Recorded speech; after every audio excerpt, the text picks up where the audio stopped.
Kalian pasti sudah familiar tentang apa itu tumbal. Konon dalam sebuah proyek, tumbal ini sering digunakan untuk memperkokoh sebuah bangunan. Seperti cerita yang akan aku kisahkan buat kalian dari sebuah akun Facebook bernama Nano Sutarno. Kisah ini menceritakan seorang pemuda bernama Rudi. Si Rudi ini punyalah Pak Lek, namanya Pak Lek Yono. Nah, Pak Lek Yono ini berjanji akan membawa Rudi ke ibu kota untuk bekerja. Harusnya Rudi ini dijemput dalam 3 hari ke depan. Namun Pak Leono ini tiba-tiba mempercepat pergian Rudi ke ibu kota. Karena si Pak Leono ini takut kalau Rudi ini akan sendirian ke ibu kota. Ya udah, pamitlah si Rudi ini sama ibunya. Setelah 6 jam perjalanan, sampailah mereka ke ibu kota.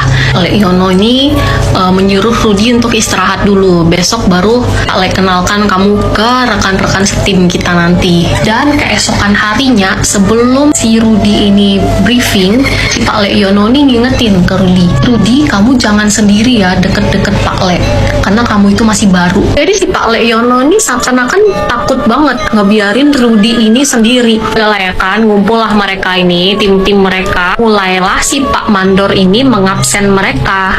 Beberapa saat kemudian si Rudi ini ngeliat ada seorang anak dipanggil, dan ternyata anak ini merupakan anak baru juga, sama kayak si Rudi. Bedanya, anak ini tidak punya tim, namanya Koko. Si Koko ini ternyata itu adalah anak dari pulau seberang.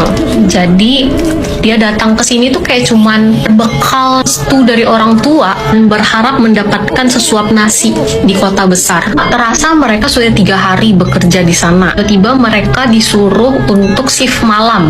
Padahal biasanya anak baru ini cuman kerja sampai sore aja. Ada apa itu? Tahu kenapa ya? Malam itu tuh suara mesin lebih kencang daripada biasanya. Kenapa ini? Kenapa? Akhirnya nyampe di jam setengah 1 pagi. Gak tahu kenapa, entah itu sengaja atau enggak, Pak Mandor Karso ini menjatuhkan sebuah barang di dalam lubang. Dia teriaklah sama si Koko, Koko, tolong ambilkan barang itu. Si Koko kan masih anak baru ya, nurut-nurut aja lah pasti. Jadi dia turunlah ke dalam lubang itu buat ngambil barang yang jatuh itu tadi. Setelah si Koko ini masuk ke dalam lubang itu, Pak Mandor langsung memerintahkan beberapa orang untuk berkumpul di situ. Tiap dari mereka membawa satu benda di tangannya mereka masing-masing. Mereka tanpa rasa bersalah melempari si Koko yang ada di dalam lubang itu. Meskipun si Koko ini berteriak, mereka tidak menghiraukan, mereka tetap aja ngelempari itu si Koko.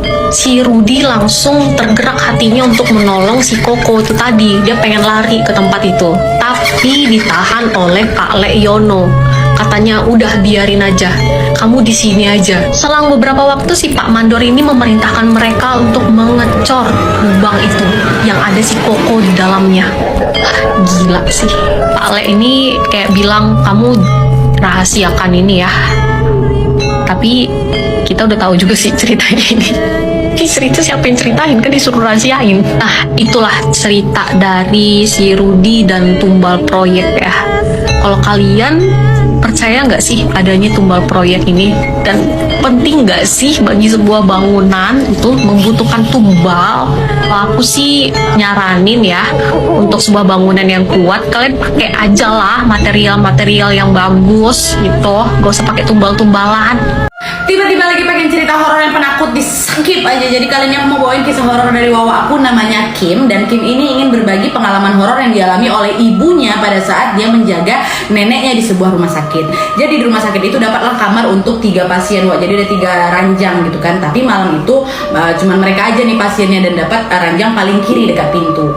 Suatu malam, terima kasih. Suatu malam sekitar jam 1 malam, tiba-tiba neneknya Kim ini bangunin ibunya. Dok, ini ngapain kok ada suster jam 1 malam yang mau mandiin ibu, katanya gitu kan.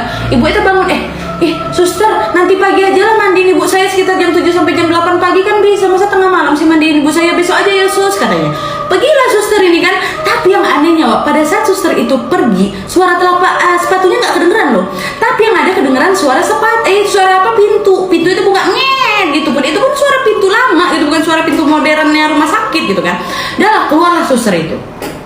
Lalu keesokan malamnya terjadi hal yang sama juga, sekitar jam 1 malam tuh. Jadi waktu itu besok malamnya sekitar jam 1 malam terbangun lagi nih, Dok, ini kok ngapain suster jam segini mau ngambil darah ibu, katanya kan. Terbangun lagi mamanya, sus besok aja lah ngambil darahnya, lagi ngapain terus diambil darahnya terus sih, kata gitu. Orang tadi siang udah diambil, kata gitu kan.